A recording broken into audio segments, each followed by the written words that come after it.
out because I have to shout it out every time. Buy my ultimate review packet. So this is something that I have spent the last year and a half creating, and it has everything that you need to be successful in this course, especially leading up to the AP test. I have skills practice, I have content checks, I have exclusive videos that are just for my URP subscribers. It's $25. If you're going to buy a test prep book, you might as well buy the ultimate review packet and have everything that you need to achieve maximum success in your class. I'm just going to keep pitching that because I have to, and also because I want to. And my last 2 live videos, so for Unit 9 and then a writing lab, those are just for my URP subscribers only, and those won't be posted live on TikTok before or after. Like, that's just for people who have paid money to subscribe to get my European history content. Okay, let's go. Yep, here we go. So last class, on Monday, I kind of made this statement, and I want to reiterate this statement because it's really important. Early modern Europeans, once educated, are challenging traditionally held sources of power in a ton of different ways. And the main sources of power that they're going to challenge is the Catholic Church, right? That thing that held all of the power in Europe during the Middle Ages, and then also long-standing monarchies. So last session, we looked at how the Protestant Reformation started to challenge a lot of the power of the Catholic Church. And then today, with the scientific revolution and the Enlightenment, we are going to continue to explore this theme. So this is a great thing to just keep in the back of your brain. The first 5 units of European history are all about like, whoa, let's make things different than the way that they were before. So we'll start with Unit 3, which is Absolutism and Constitutionalism. This unit, to me, feels like a little bit of a footnote that the College Board didn't want to throw in with Unit 2 or with Unit 4. So it's like a little tiny unit where we talk about some political development, we talk about some economic continuities, and then we just move on.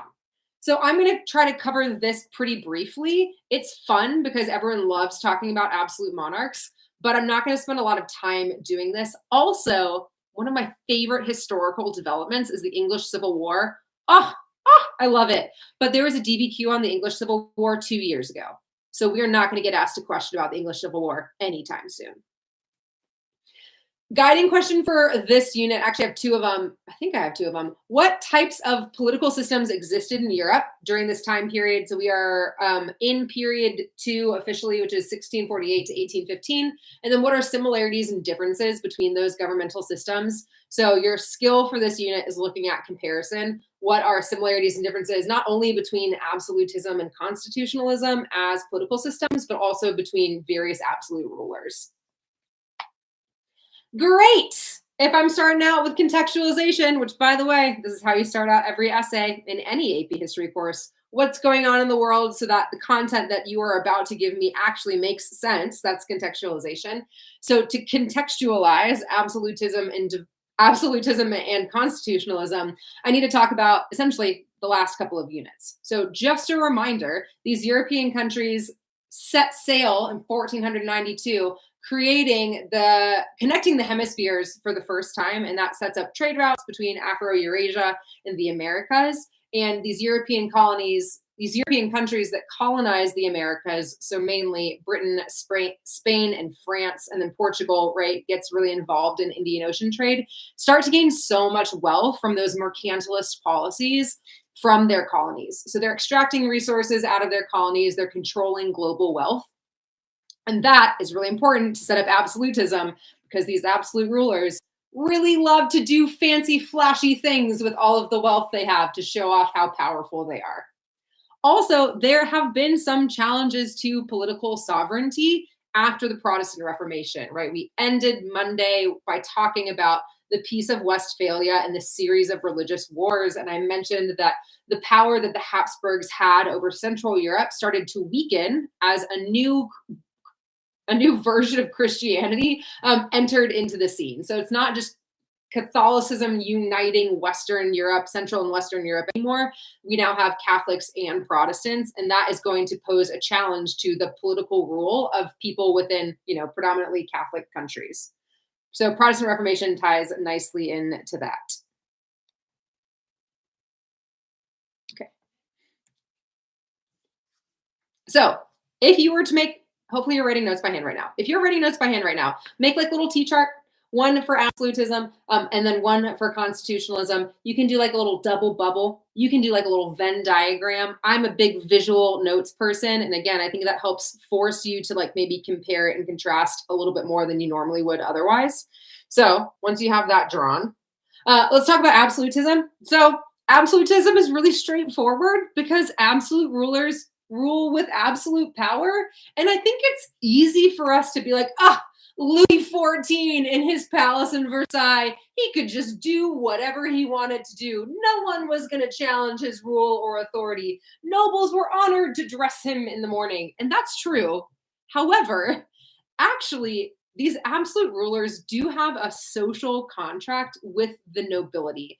So these absolute rulers, if I'm using Louis XIV as an example, have to give certain privileges to the nobility, because if you can keep the nobility on your side, that guarantees you, as an absolute monarch, your power.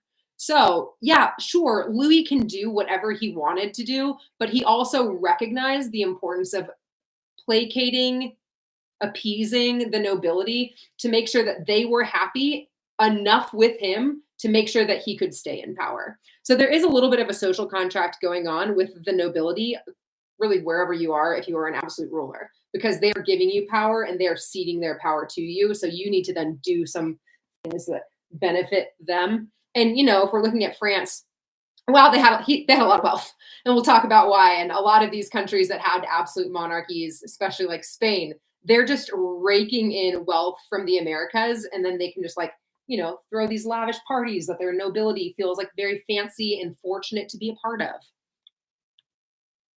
So I'll talk a little bit about Louis XIV because the CED does address him by name. Things that you should know about Louis the 14th, whatever. It's more fun to say 14 than 14th, is the absolute ruler in France who was responsible for the construction of Versailles. That was the image that I had on the last slide. Versailles in 2018 dollars, so in almost today's dollars, would have cost $2 billion to construct, which is insane that he had that much money and he could just force people to build it for him. So he's living lavishly at Versailles. And the reason that he's able to get all of this money is, yes, colonies in the Americas, control of trade, but also because he had a really brilliant finance minister, Jean-Baptiste Colbert, who is also directly named by the CED. So you do need to know who that is. He made France's economic system benefit France. So he put tariffs on outside goods coming into France to encourage more development of people within France producing their own goods, and then did cool things with taxes. He ended up bringing a lot of money into France. And honestly, the more money that he brought in for Louis, the more money that Louis spent, specifically in the form of building up a military and then also fighting a lot of wars so that he could have more land in Europe. And he lost a lot of them, which I will come back to when I talk about this balance of power at the end of this unit. Another way that he chose to consolidate his rule or stay in power was this idea of one king, one law, one faith. Whereas the last time that we looked at France had just had these wars of religion. It ended with King Henri II passing the Edict of Nantes, saying that, hey, Paris is worth mass. I will be Catholic. Paris will be Catholic. You can practice Protestantism in these various other areas in France. When Louis comes into power, he sees that as a threat to his rule. So he says, whoa, whoa, whoa. To be French is to be Catholic, and you must be Catholic here, and we will all practice Catholicism. So he revokes, by passing the Edict of Fontainebleau, which is saying you have to be Catholic, he's revoking that Edict of Nantes. So whereas religious pluralism, this idea that you could practice multiple religions freely in France under King Henri II existed, it stopped existing under the absolute rule of King XIV. I also want to talk about one of my favorite historical characters, Peter I, aka Peter I, aka Peter the Great of Russia. I have an issue with calling anyone the Great or the Terrible, because then that forces us to only see them through one specific lens. If we think that Peter truly is the Great, it's easier for us to not consider the terrible things that he did as a ruler. So that's why I will always call him, in my class at least, Peter the First or Peter I. So he is most remembered for westernizing Russia. He spent a lot of his childhood in Denmark and Germany when he was growing up, and then he recognized, wow, like Western Europe is more civilized, more advanced, more politically stable, more economically stable than Russia is. He kind of viewed like the Russian Empire as like this backwoods, backwater, weird stepchild. And he was like, we need to be able to compete with our Western European contemporaries. And the way that we can do that is by Westernizing and uprooting our culture and changing our culture and changing our way of life to be more reflective of what's happening in Western Europe. So he did this in a lot of different ways. We all love talking about the beard tax. That is very true. He required nobility in Russia to dress like Western Europeans and not dress in their traditional Slavic customs and cultures. He also brought in a Russian Academy of Sciences. He really tried to change education. He built St. Petersburg and modeled it after, like, I mean, it looks like it could be in France. Like the entire city looks like a very Western European city. He also built up a navy from scratch once he has St. Petersburg created.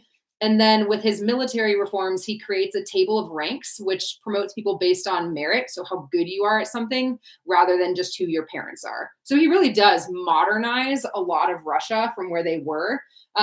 Is Westernization a good thing? Is a great debate for you to have with someone as you are studying for this. There were a lot of negative things to Peter's rule as well. For example, in the creation of St. Petersburg, that city is actually built on a swamp. So you had to drain a swamp to build it. And like thousands of people died in his forced construction of the city. So, right, Peter I, not Peter the Great, is how I will always talk about him. And then Catherine II is a footnote in this unit, which doesn't make any sense to me, but I will bring her up here because that's what they want me to do. Catherine II continues Peter's westernizing reforms.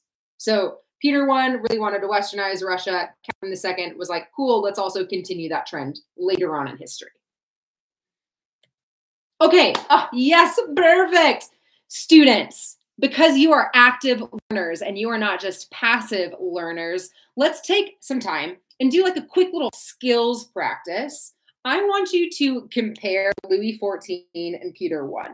And I actually like literally want you to do this in the chat right now or out loud or in your notes. And I want you to think about things thematically. So you can look at similarities between Louis XIV and Peter I or differences between the two of them. And you can talk about politically, how are they similar? Culturally, how are they different? Socially, how are they similar? It's totally up to you. I just want you to like actually look at the notes that you just took and think about if I were to combine this skill, if I were to combine this into one sentence or two sentences, how would I do that?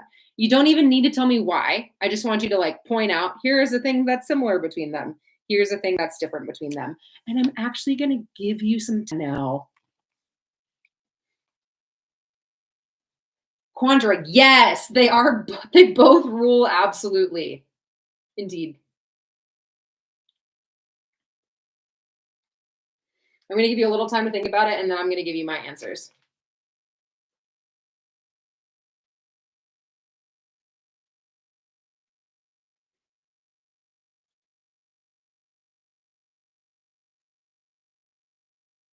I think it's easy to say, like, yeah, politically, they are both ruling absolutely over the various areas.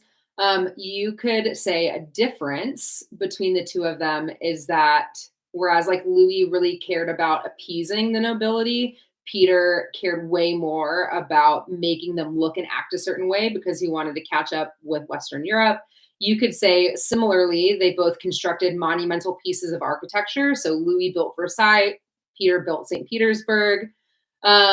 Similarly, they both made a lot of military developments, right? Some were more successful than others, but they both made a lot of changes to the military. Yeah, those would be, what else would you say?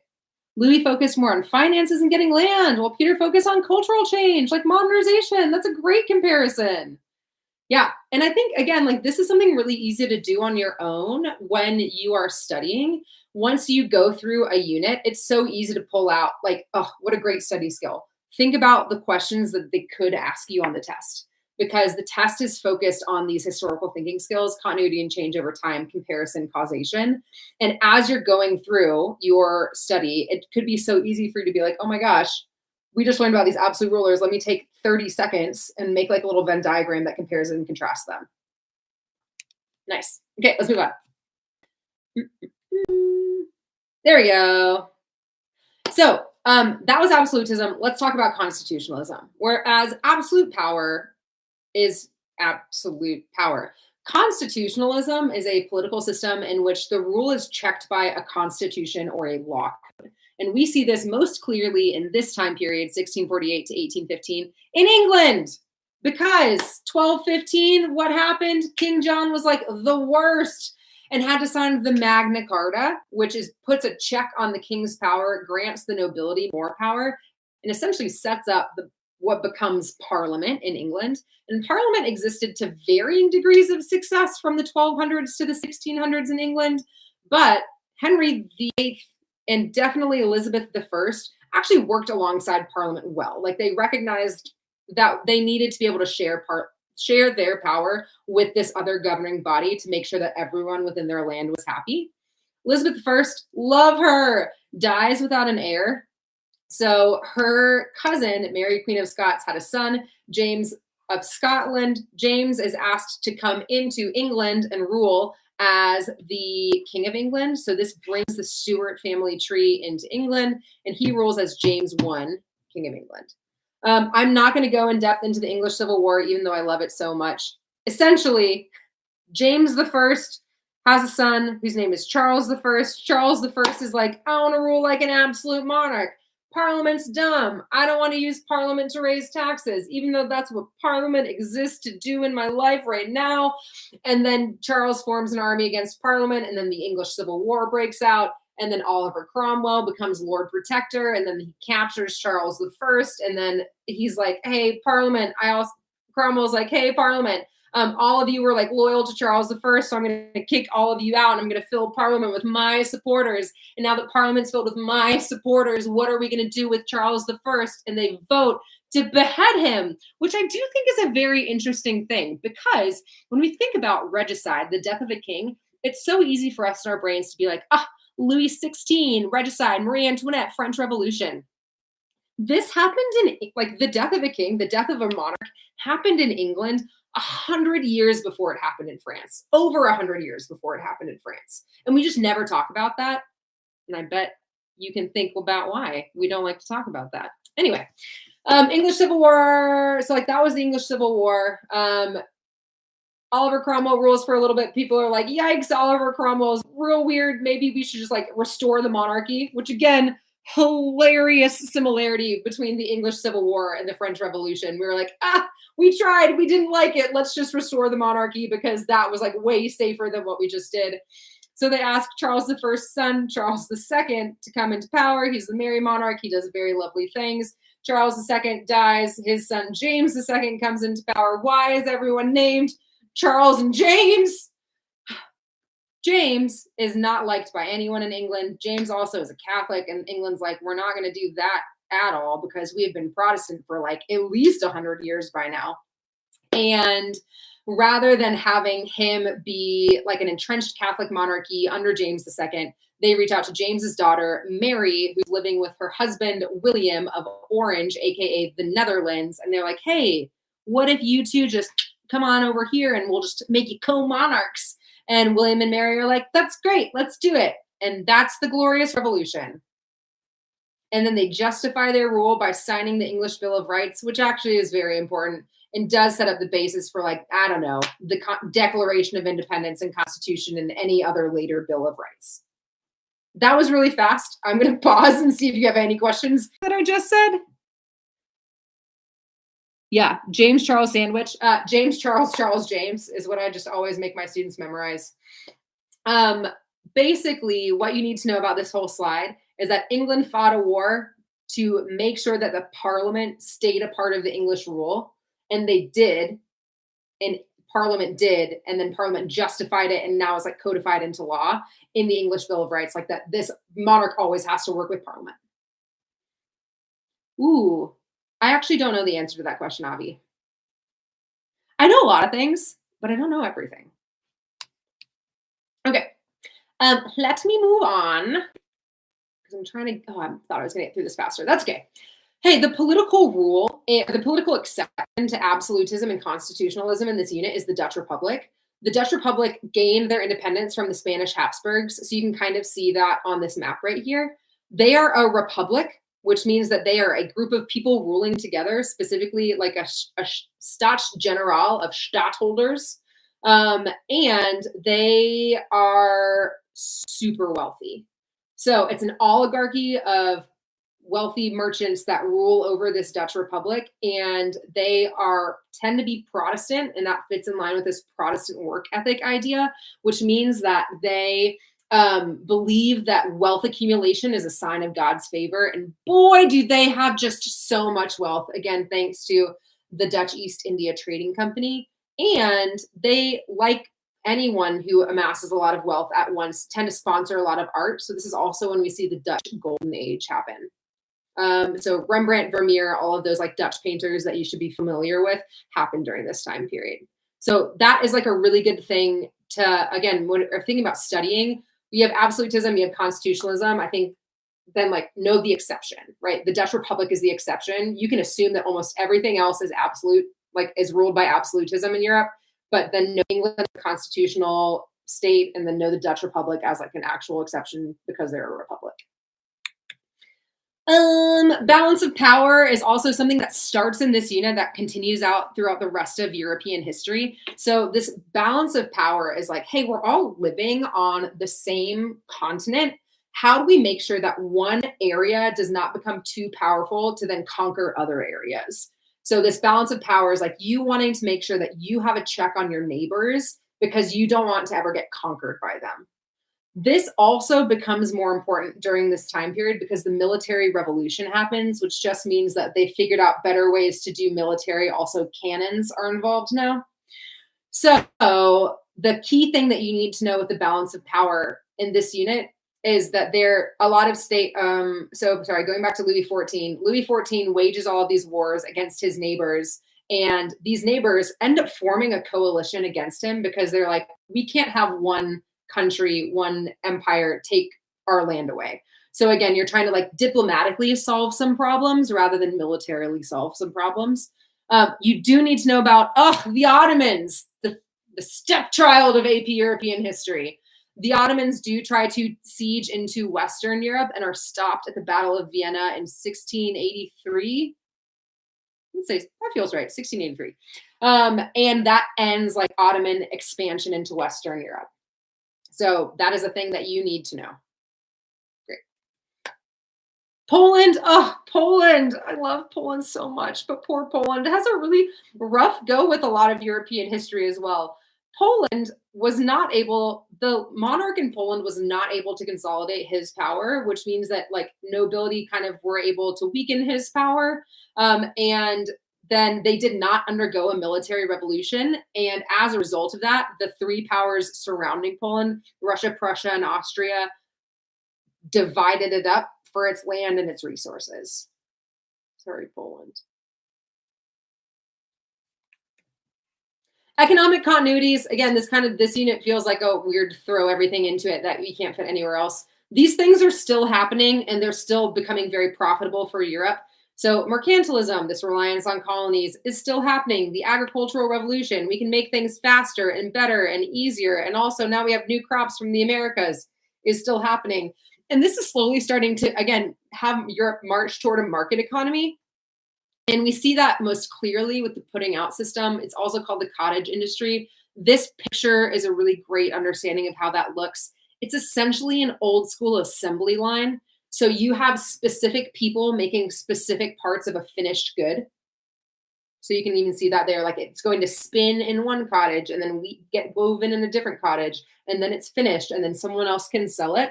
That is setting up the basics for capitalism and also for industrialization. So those are economic continuities from the last unit. Those are still happening in Europe and they're just growing and expanding and bringing people more wealth. So to sum up, Unit 3, politically, absolutism remained, I would just write down maybe these bolded words. Absolutism remained the dominant governmental form in Europe with England and the Dutch Republic as the two main exceptions. Through the military revolution, monarchs were able to extend the power of their states, which sometimes threatened that balance of power in Europe. Economically, the Dutch and their new financial systems reap economic benefits. The Dutch East India Company, aka the VOC, is the wealthiest company in all of world history. And European states that colonized the Americas continue to profit off of trade in this new market economy. So again, that's just kind of a continuity from the last unit. And religiously, some monarchs like Louis XIV of France or Philip II of Spain consolidate their power by mandating one state religion. So if I'm looking at Louis XIV and Philip II, that would be Catholicism. While other monarchs like Peter I of Russia or the stadtholders in the Dutch Republic allow for more religious toleration. So we start to see religion either really supporting one person's rule through like requiring that religion to be practiced within your area, or the freedom of religion also supporting other people's rule. That is my end. Oh my gosh, I can do this. Oh, can I do this? I can hope I can finish in the next 32 minutes. That's the end of unit 3. So I'm going to take like a quick break because I need some water. So you can also take like a quick little brain break. Don't get on your phones. Just like maybe not stare at the screen for a little bit. Or if you have any questions, throw them in the chat and I'm happy to answer them right now. And then we'll get started with unit 4, which is scientific revolution and the Enlightenment. Quandra, yes, it was called the Glorious Revolution because they changed monarchs without any war or fighting.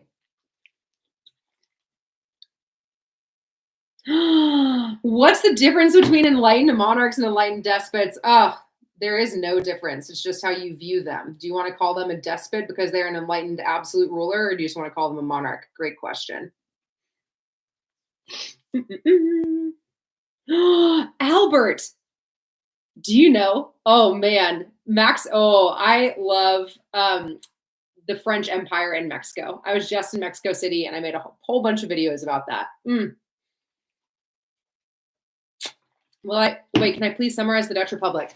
The Dutch Republic was a republic of people working together. They were focused on making a lot of money and working hard, and they made art.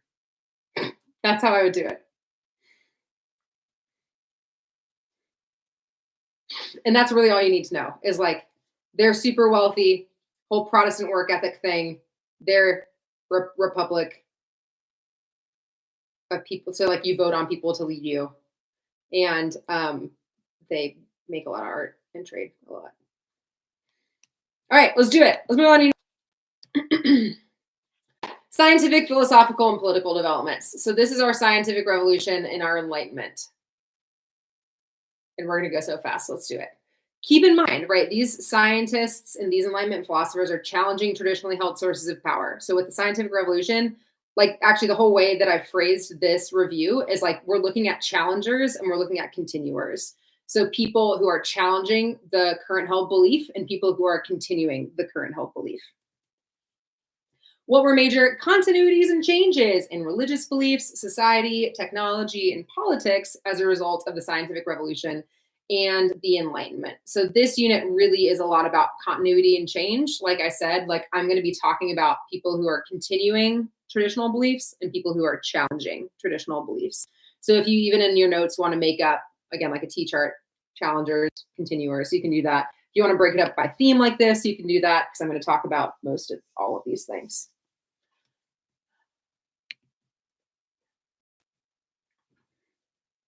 Unit 4, sorry, I'm kind of flipping back and forth between tabs. Unit 4 and 5, the time period is 1648 to 1815.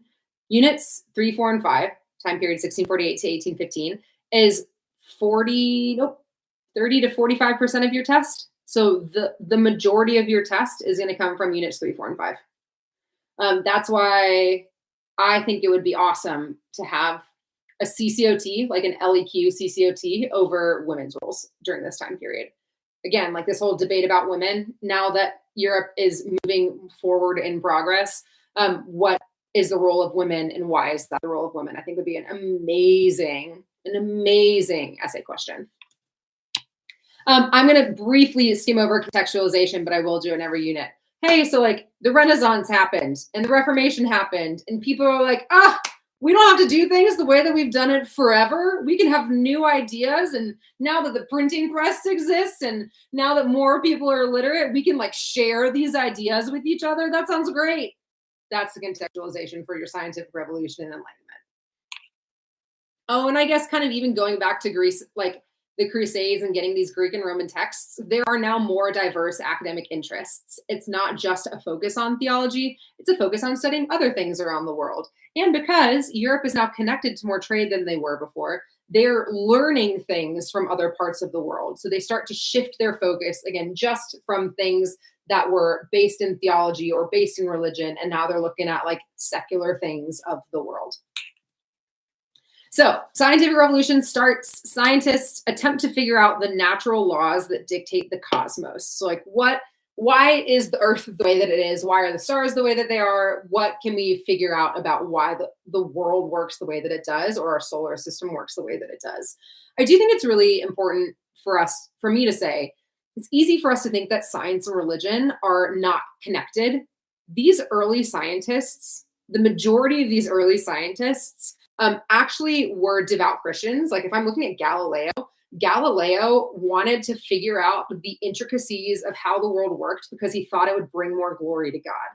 And when I'm getting ahead of myself, like these early scientists were not totally like atheist. They were like, this is really cool. If we can figure out how it works, how amazing would that make God look for all the things that he created? So if I'm looking at challengers of the scientific revolution, we have Copernicus, Galileo, and Isaac Newton, all versus the Catholic Church. So Copernicus created this idea of the heliocentric theory, which is that the sun is at the center of the solar system and not the Earth. He was scared to publish that because it contradicted the church's long-held geocentric theory, which if you think about it, I don't feel the Earth hurtling through space right now. So I could understand why that would be like a long-held belief. It makes sense that the Earth is stationary because we don't feel it moving, right? So Copernicus was like, this is way too radical. I don't want to publish this until immediately before I die. So he publishes it right before he dies to not get in trouble. Galileo reads it. Galileo, using his telescope, proves it. And then Galileo publishes his findings. The church is like, Galileo, you can't do that. And Galileo's like, church, this is not a salvific issue. This has nothing to do with my salvation or my right standing before God. And church was like, yeah, it does. You need to recant all of your thoughts and feelings, Galileo. And Galileo recanted and then spent the rest of his life under house arrest. So that's Galileo. Isaac Newton did a bunch with planetary motions. So he figured out a lot of things about like elliptical orbits. And also like gravity. Cool. Anatomy, Galen. Okay, Harvey is the scientist who is disproving Galen. If I'm looking at this picture on the left, oh my God. Galen is this Roman physician and scientist who is one of my least favorite people in all of world history. Galen proposed this idea that the body is made up of 4 humors or 4 liquids, and the amount of those liquids in your body dictates how you're feeling. So it's like phlegm. You don't need to write this down. Just listen. It is phlegm, black bile, yellow bile, and blood. And he was like, if you have too much phlegm, you'd be sick. If you have too much black bile, you're melancholy and sad. And like, we need to figure out ways to like balance out the liquids in your body. And the easiest liquid to balance out in your body, students, is blood. So Galen initiated this practice of bloodletting, which continued from the Roman Empire to like the 1700s. People thought blood had such special and weird properties. Oh, I would love to teach a medical history class. Anyway, Galen's getting me on a rant. Okay, let's go back. So if you're sick or if you have diseases, what's maybe one of the worst things that you could do? Bleed yourself. Anyway, that was like the dominant scientific thought for a very long time. And William Harvey is like, hey, maybe now that we can start dissecting humans again, because I was banned by the Catholic Church for a long time. Now that we can start like doing some things with anatomy, let's like figure out what's going on in here. And his discoveries prove that the circulatory system is actually like one connected thing. And he like radically changes everything about how the body works and people's understanding of the body. So does this guy, Andreas Vesalius. I love him a lot. He's the one who does like the really creepy anatomical drawings, but he is not mentioned by name in the CED, which makes me sad. Math and reasoning, you just need to know about Francis Bacon and Rene Descartes. Francis Bacon was the one who like created the modern day scientific method. So like, let's test out these theories. I mean, like what you do in your science class. That's all. Okay, great. Other challengers. So if I'm looking at religion, while I mentioned that a lot of these early scientists still cared a lot about their Christian faith, we do start to see religion as a whole shift as a result of the scientific revolution and the Enlightenment. So a rise in deism occurs. Deism is this idea that there is a God. This God is a clockmaker, he like set the world into motion, but is since absent from human affairs. So like a God created everything, put the world on a path, and then like is no longer interacting with anything.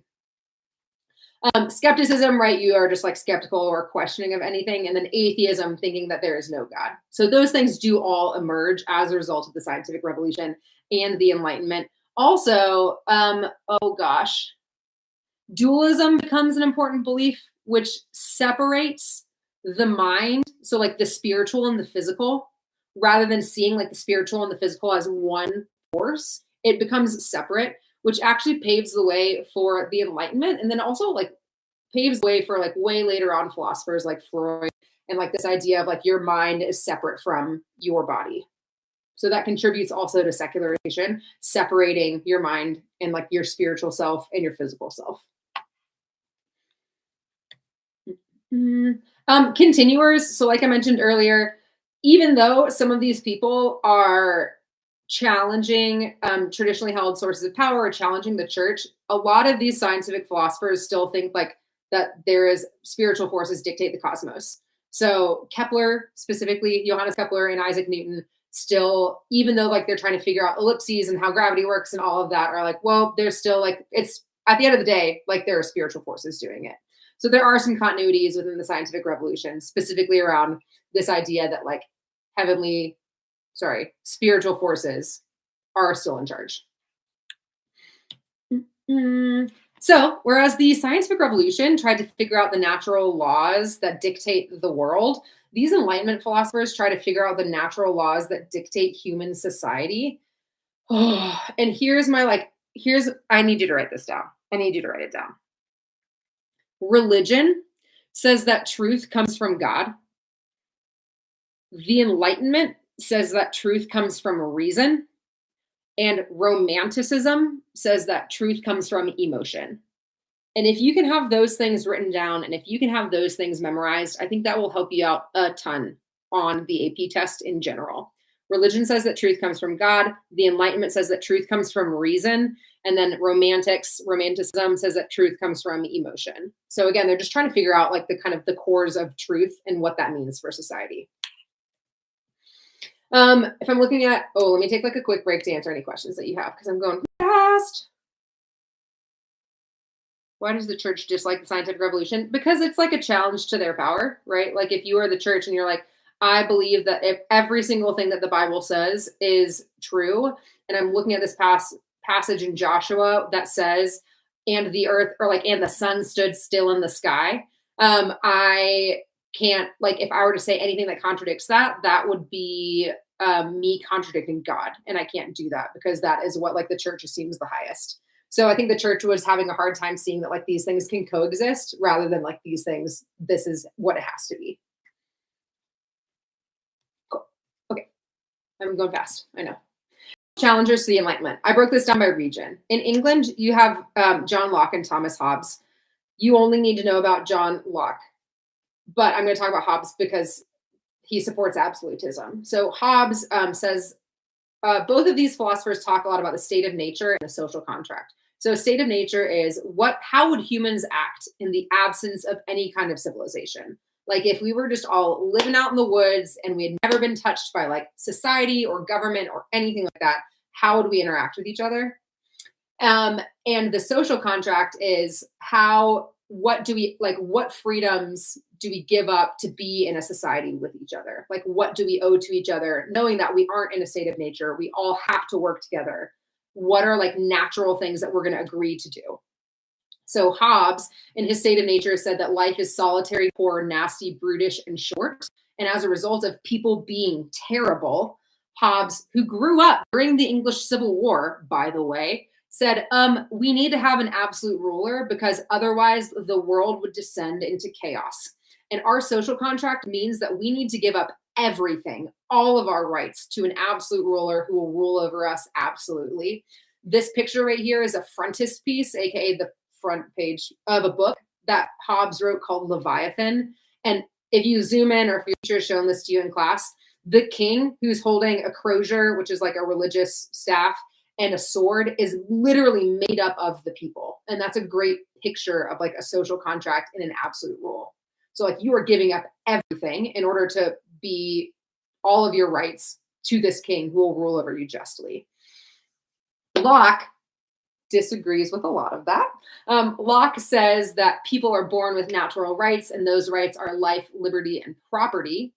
Locke said it is the government's duty to protect, if we're looking at the social contract between the government and the people, it's the government's duty to protect people's natural rights of life, liberty, and property. And if the government is not protecting these things, it is the duty of the people to overthrow that government and establish a government that does respect those rights, right? And if you think about, I don't know, the American Revolution, thank you, Locke. In France, we have Rousseau, Voltaire, and Diderot.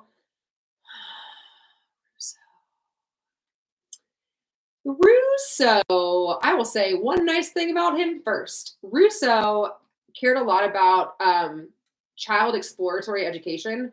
Rousseau says that it is actually society that corrupts people. Man is born free, but everywhere he is in chains. So as a result of that, he like really cared about like childhood in general and like childhood development and like exploratory education. So he plays a big role into the focus on child rearing that happens as a result of the Enlightenment. But Rousseau also said that a woman's only place is in the kitchen and the home, and that is their role in society. So Rousseau does not a fan of ladies. I don't love that. He, I'm sure, would get in a lovely epic rap battle with Mary Wollstonecraft, who was like, hey, you know what? Women only appear inferior to men because they lack equal access to education. And if we were to educate women, they would be on the same plane as men. Ugh, Rousseau. Anyway, Voltaire was a French guy whose real name is not Voltaire, but he wrote under a pen name. He went to England a lot in his childhood, and in his travels to England was like, excuse me, they have like more rights here than we do. Also, like nobility is more equal because they have to pay taxes, and also like parliament and religious toleration more so than what's in France. That doesn't make any sense. So then he critiqued greatly the Catholic Church in France and also the monarchy in France, which made him get jailed many, many times. So those are the kind of the main things about Voltaire. Diderot, I think, is awesome. Diderot was responsible for creating the first encyclopedia. Diderot's thought was that now that this public is increasingly literate, if we compile all of the known knowledge into something that people can read and publish it, people will have the ability and the authority to then question things that are happening in society. I like to call this the democratization of learning. So he's giving learning to the people, right? He is democratizing learning. He's evening out that playing field by creating this encyclopedia. And I'm going to say this because I'm on it. I feel like TikTok is a modern day, interestingly enough, democratization of learning, because everyone can have access to it and you can learn whatever you want to. Like obviously like the internet is a great modern day example of the encyclopedia, but I think TikTok also is in a way that is maybe more attainable to students, especially. We are not going to do this because we don't have time for it, but I do really want to say this in case your teacher has not talked about short answer questions. So on your AP test, you have to write 3 short answer responses. This is before your LEQ. So you're going to have a short answer response that has a primary source. You're going to have a short answer response that has a secondary source. And then your last short answer response, you actually get to choose between, I think it's still only 2 prompts. And neither of those will have a stimulus. So whenever you get to these short answer responses, I want you to answer them the same way every time. I use the acronym CER, claim, evidence, reasoning. Your teacher might use ACE, answer, cite, explain, or APE, answer, provide, explain, or T, topic, evidence, analysis. It's all the same. Choose an acronym and roll with it. Don't overthink these. Literally using the wording from the prompt, answer the question with an answer. Give me evidence that supports your answer. and tell me how or why your evidence supports that answer. You are not above sentence stems. Sentence stems are so incredibly helpful because it's one less thing for you to think about when you get to the AP test. You can just say, like, if you just have in your brain, this is because, this is due to, in your brain, when you get to the written portion, that's going to force you to analyze everything that you say, and that's going to be incredibly helpful. So we don't have time to do this. You can come back and do this later. But, who had the biggest impact during that time period? The other thing that I really love about any of the short answer questions or the LEQs or the DVQ is that there are so many ways that you could answer that question. You could argue that any single philosopher that I just mentioned had the most significant impact in that time period, as long as you are supporting it with explained evidence. It doesn't matter which one you choose. There are many correct answers. There's not just one correct answer. You just need to work on phrasing it in a way that answers the question and then supporting your answer with explained evidence.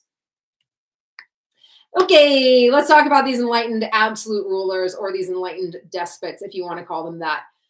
These are going to be, again, like challengers to the political traditions in Europe. So when we're looking at the Enlightenment, right, the Enlightenment mainly happens, these Enlightenment philosophers mainly exist in England and in France. And where does the Enlightenment take root? In Eastern Europe. Heck no, these Western European monarchies are not going to allow these thoughts to permeate in those countries. But these new Eastern European monarchs are. So they have control over the pieces of the Enlightenment that they want to incorporate in their rule, but they actually do incorporate a lot of it into their rule. I stole this from Tom Ritchie. Thanks, Tom Ritchie. Enlightenment absolutism, it's a trap. You can just write down TRAP. They tend to tolerate different religions. They actually do practice a lot of reforms. They still have absolute-ish rule because they are absolute monarchs. They just are now a little bit more enlightened. And they patron the arts a ton. So Joseph II of Austria, that's this guy here. He's my favorite one. Frederick II and then Catherine II are those three enlightened absolute rulers that you should know about. And if you don't, just choose one of them, Joseph II, and learn about them. Economic challengers. So again, mercantilism had been the long-held economic policy. So we start to see some challengers to that as well. We have a group of people called the physiocrats. These are really the first economists that emerge during this time period. They believe that the wealth of a nation is derived by its land, not through through its land. We'll say that. And then Adam Smith also emerges, and he says that the wealth of a nation is actually derived through trade and also free markets. So if you've not taken an economics class yet, a free market is like let the people who are buying and selling do whatever they want to do, and the government should not have a role in that. So this is going to pave the way. All of these ideas are going to pave the way for capitalism and pave the way for industrialization. So both of them are challenging mercantilist policies. Cool, we're almost done, and I will probably have about 5 minutes for questions, which is great. So social changes that are happening as a result of the scientific revolution and the Enlightenment. With the medical changes that occur as a result of the scientific revolution, people are living longer, which is great. There's way less infant mortality, and because there's way less infant mortality, wealthy people focus much more on child rearing than they did before, and they focus much more on building up kind of these nice homes. So we start to see that happen. Inoculation is brought to Europe by one of my favorite ladies, Lady Mary Wortley Montagu. Her husband was an ambassador to Turkey, and when she lived within the Ottoman Empire, that is something that they practiced there. And she was like, inoculation, this is great. Let me bring it back to England. And she does. We always give credit for vaccinations to Edward Jenner, but who practiced inoculation before him? A lady. Cities are still growing. Urbanization is still happening. People are still buying lots of goods. So those aren't necessarily changes. Those are kind of continuities from the last, really since the Renaissance. People are moving to cities. People are gaining more money. People are buying things with the more money that they have. Artistic changes. This is my last one before I wrap everything up. Public is becoming increasingly literate, again, thanks to the Protestant Reformation, thanks to the printing press, thanks to just a greater focus on education in general, thanks to a democratization of learning. Arts continue to reflect humanism and an enlightened society. So if we're looking at the Dutch Republic, we kind of, in the Dutch Golden Age with Vermeer and Rembrandt, we see these like hardworking people doing things that contribute to society. And not only that, but we start to see the rise of neoclassicism, which is this picture here. You can just think this is Jacques Louis David. This is the Oath of the Horatii. It is reflecting just like we need to, yes, harken back to Greece and Rome, right? Classicism would be talking about Greece and Rome. Neo means new, so new classicism. Let's look back to where we came from before. Let's reform these political institutions. Let's all be like very good civic participants in our government and in our society. So to sum it up, scientists in the scientific revolution start to utilize math and empirical knowledge in order to figure out laws that govern the natural world. Politically, philosophers formulate different political theories that are based on a social contract or the state of nature. Enlightened absolutism takes root in the East, while absolutism remains dominant in the West, again with England and the Dutch Republic as those two exceptions. And socially, population increased, which led to an increased focus on child rearing. People moved to cities, and more money meant fun new things to buy, for the middle and upper classes, at least. Okay, you can just take a picture of this. So go grab your phone, which you have thrown across the room. These are your absolute no's. These are things that will show up on, these are things that are in the course and exam description that you can be tested on or will show up on your test. So I have covered all of them. Did I cover all of them? Yeah, I covered all of them. Oh, so 5. Divine right is the one thing that I didn't directly state. Divine right is a tool by absolute monarchs where they are justifying their rule. So if I'm looking at Louis XIV, he says, I'm in power because God has placed me in power, and that's why I'm in power. That's divine right. The ones that you can't see right above my head are agricultural revolution, neoclassicism, and then consumer revolution. Oh, Charlotte. Okay, sorry. Let me go back there and read some of your questions. We got 6 minutes left. Please ask me any questions you have.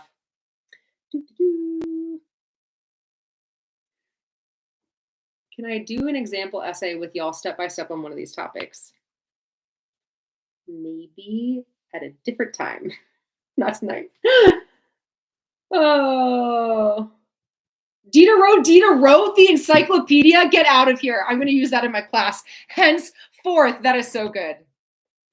Why do we call these things revolutions and not just eras? Because when you think about a revolution, it is something that is drastically changing what life was like before. So if we're thinking about the scientific revolution, it was a revolution in the ways that we think about science. If we're thinking about like an agricultural revolution, it changed so much about what we knew about agriculture beforehand. I would review your units. You're in a time crunch. My brain works chronologically, but I think that within every unit, like if you're thinking, or within every time period, so if you're like your first time period, right, is 1450 to 1648, second time period is 1648 to 1815. Within each of those time periods, you could then do it thematically. Like what are the political things that are happening? What are the economic things that are happening? What are the social things that are happening?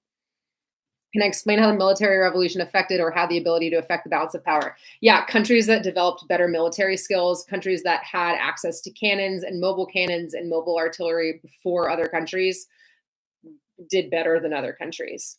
And then, I mean, if you just even think about that as a continuity from this like mid 1600s through the 1800s to World War I, right? Like you always want to make sure that your country is able to militarily compete with the countries that are surrounding you because you don't want to be weaker than them and then get taken over. Continuities in this time period, I would say economic continuities in this time period would be the biggest one for me.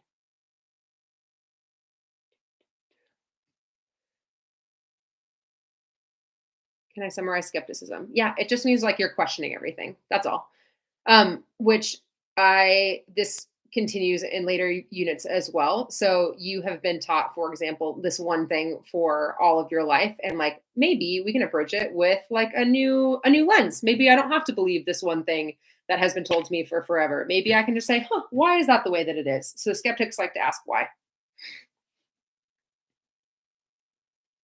Any last questions? I got 4 minutes.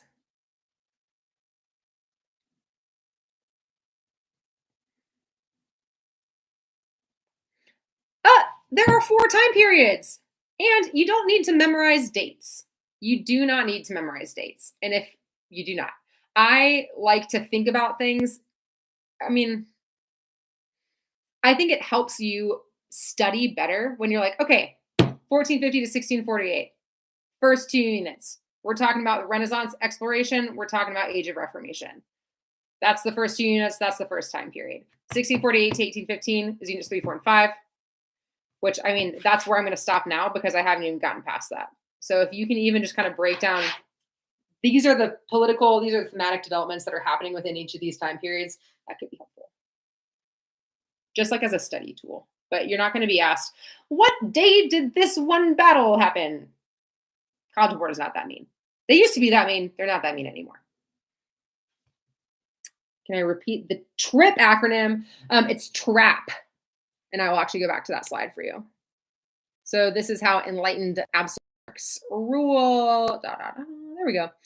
Tolerance of religions. So really, if I'm looking at the East, this means that people can practice Catholicism and Protestantism, and in some cases, like Joseph II of Austria, Judaism. They are reforming some corrupt ways. So like they are taking into account, they're taking into account like new laws or like new political ideas that are being purported by these Enlightenment philosophers. So they're reforming some of their laws that already exist. They are still ruling absolutely, and then they sponsor the arts. Let me talk about one more Enlightenment philosopher who is just an illustrative example. He's not required by the CED, but I love him a lot. His name is Cesar Beccaria.